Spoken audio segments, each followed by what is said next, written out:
You're cruising down a smooth highway at high speed, and your car is feeling stable and in control.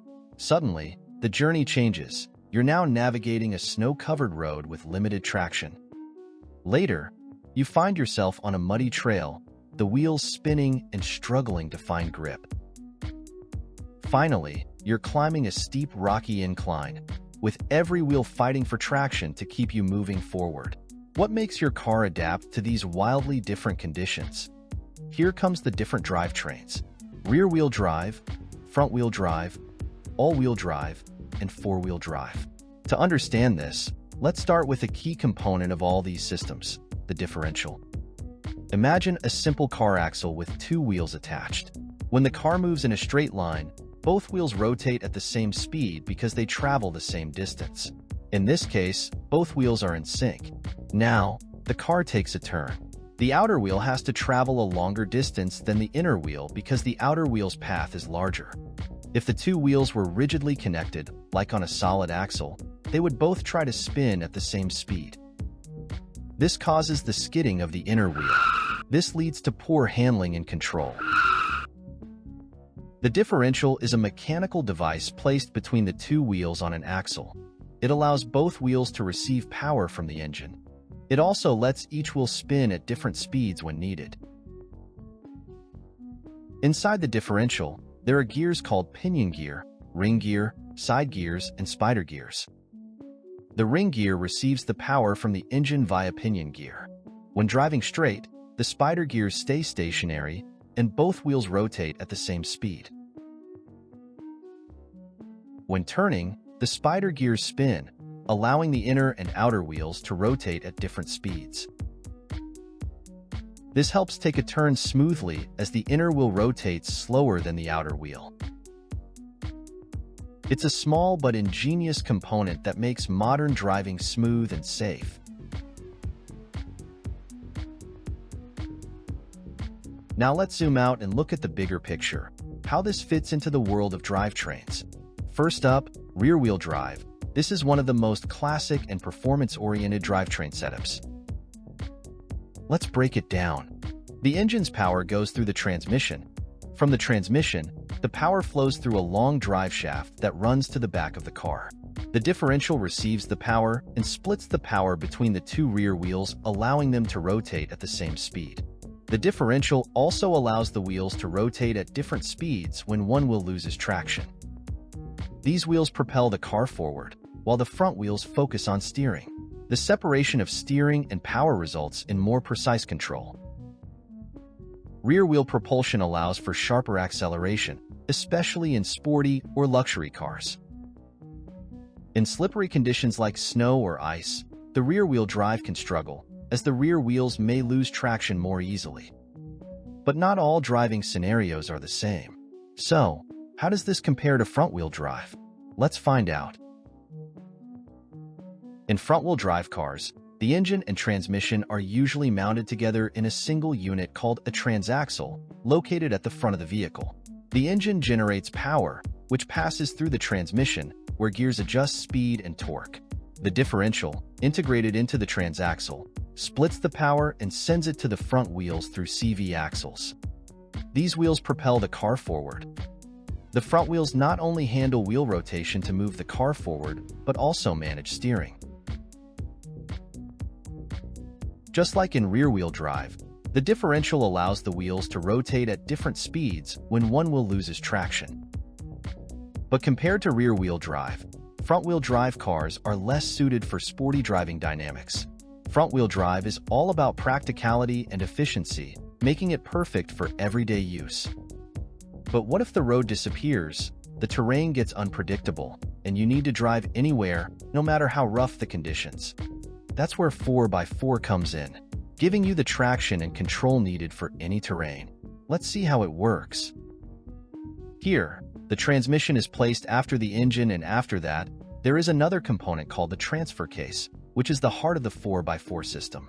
This component delivers the engine's power to both the front and rear axles. There are two main types of transfer cases: part-time 4x4 and full-time 4x4. The part-time transfer case has one input shaft from transmission and two output shafts to the rear axle and front axle. And there are three modes, 2H, 4H, and 4L. First up, 2 high-range mode. Here it receives power from the transmission and sends power only to the rear wheels for regular driving. The front axle is disengaged. It works the same as the rear-wheel drive system. Second up, 4-wheel drive high range. When you need extra traction, the transfer case engages the front axle through a chain or clutch system. This splits power equally between the front and rear axles. Both axles receive 50% of the engine's power, ensuring that all 4 wheels contribute to propulsion. Each axle in a 4-high system has its own differential. These open differentials allow the left and right wheels on both axles to rotate at different speeds. If one wheel on an axle loses traction by being stuck in the mud, the open differential will send most of the power to the spinning wheel. This can cause the wheel with no traction to spin uselessly, while the other wheel, with traction, receives little to no power. So, many 4x4 systems include locking differentials to address this issue by forcing both wheels on an axle to rotate at the same speed. The mechanism inside the differential locks both axle shafts together. Simply, it is likely deleting the differential from the axle. Now it acts like a solid axle, and both wheels rotate only at the exact same speed, regardless of traction differences. Power is evenly distributed to both wheels, ensuring the wheel has a better grip and can propel the vehicle forward. Here, the left wheel has no traction and is not spinning uselessly. The power is evenly distributed to the right wheel, which has traction, moving the vehicle forward. 4H is designed for moderate to high speeds, typically 30 to 55 miles per hour, depending on conditions. Switching back to 2H on stable roads helps maintain efficiency and prolong vehicle life. So when to switch to 4-wheel drive low range? 4L is a drivetrain mode designed to provide maximum torque and control for extreme off-road situations, like climbing or descending steep, rocky, or driving through deep, sticky mud. The transfer case engages a low gear ratio, commonly between 2:1 and 4:1. If the input shaft from the engine rotates 4 times, the output shaft rotates only once. This increases torque 4 times and reduces the speed 4 times. For example, if your vehicle's output is 300 Nm of torque, a 4:1 low-range gear ratio can deliver 1,200 Nm to the wheels.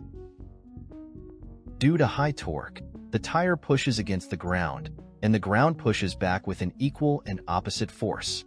This reaction force propels the vehicle forward. So with high torque, adding a differential lock to this system makes 4L better suited for any challenging off-road conditions.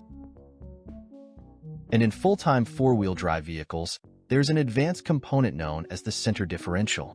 It adds flexibility by allowing the front and rear axles to rotate at different speeds.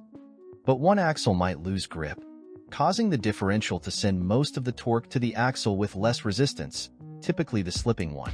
Locking the center differential ensures torque is evenly distributed between the front and rear axles, preventing one axle from slipping and maintaining control. Let's move to a more modern and automated solution, all-wheel drive. This is an always-ready sibling of 4x4, designed to handle a mix of conditions without different modes like 2H, 4H, or 4L.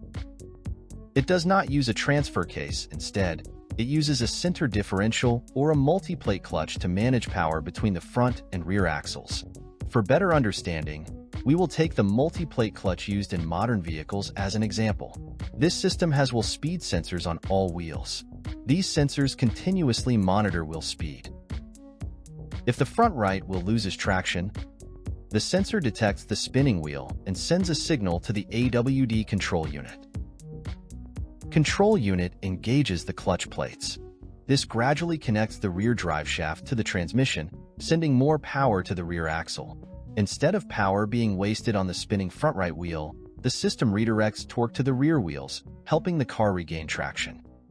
And this system does not contain low gear ranges, so it is suitable for on-road performance and moderate off-road conditions. And there you have it. Each drivetrain is purpose-built to excel in specific scenarios. Drive safe, and thanks for watching.